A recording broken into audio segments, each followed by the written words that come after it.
All right, let's dive into a massive problem that some of the world's biggest organizations face. How in the world do you modernize these huge, complicated systems without just getting totally lost? Today, we're going to look at the blueprint, the secret sauce, really, that can turn all that chaos into pure clarity. Okay, so first up, let's really get a handle on the problem. For a lot of big places, especially government agencies, trying to upgrade their tech is like being trapped in a maze. It feels like every single turn is a dead end. The costs are just spiraling out of control, and that finish line, it just keeps getting further and further away. So that's the big question, right? Why does this keep happening?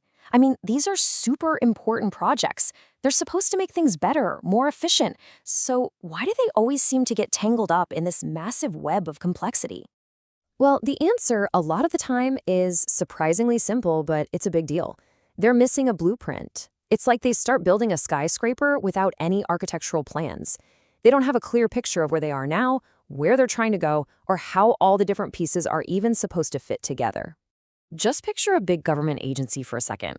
They're usually wrestling with ancient, decades-old systems. You've got different departments running programs that basically do the exact same thing, and nobody's talking to each other. And the big picture goals, they're totally disconnected from the tech that's supposed to make it all happen.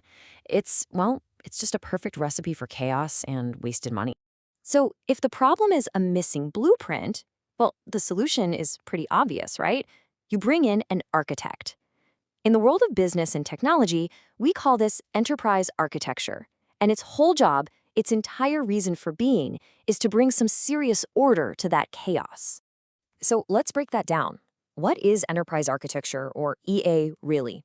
Think of it as the discipline of looking at the whole organization, all its parts, how it works, and then drawing up a plan to make sure everything, and I mean everything, lines up with the big strategic goals. It's about making sure every tech decision you make actually helps you get where you're trying to go. And this is really where the magic happens. An architect's job pretty much boils down to three key things. First, you gotta know what you're working with today. A real, honest look, the good, the bad, and the ugly. Next, you design a crystal clear vision for what tomorrow should look like.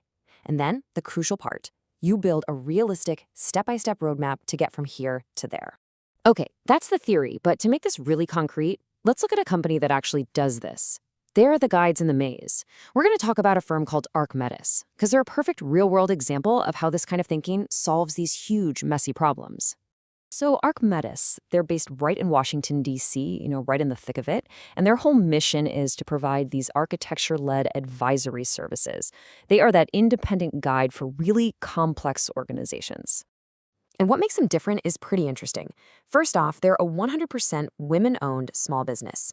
They've got more than 15 years of experience advising C-suite leaders, and they really know the federal world inside and out. We're talking deep experience with standards like NIST and FedRAMP. But here's the kicker, they're implementation agnostic. What that means is they're not there to sell you a specific piece of software. Their only job is to give you the best advice, period. The company was founded by Sori Giovanni, and her goal was super clear right from the get-go, to use this disciplined architectural approach to help leaders cut through all the noise and make smart, strategic decisions that actually work. And you can see it just by who they work with, where this kind of expertise is desperately needed. We're talking about the heavy hitters of complexity, federal agencies, state and local governments, and huge regulated industries like finance and healthcare, places where you absolutely cannot afford to get it wrong. All right, so how do they actually pull it off? Let's walk through the ArcMetis process for taking an organization from that state of total chaos we mentioned earlier to a place of real clarity and focus. I love this because it connects the problems directly to the solutions. So, for example, if an organization's plans are all over the place and disconnected, the answer isn't just a new plan, it's strategic road mapping. If decision-making is a mess, the fix is architecture governance, which sets up a solid framework for making good choices. See, it's like matching the symptom directly to the right cue. And here's their 5-step playbook. It all starts with discovery, because you can't fix a problem if you don't really understand the mission. Then they map out the current state to get total clarity. After that, it's about defining that future state, building the roadmap and governance to bridge the gap, and finally, this is key, delivering executive deliverables, clear, simple insights that leaders can actually use to make decisions. You can see how this perfectly mirrors those 3 core actions of an architect we talked about. And this quote from the founder really says it all. Their whole philosophy is about clarity, integrity, and mission outcomes.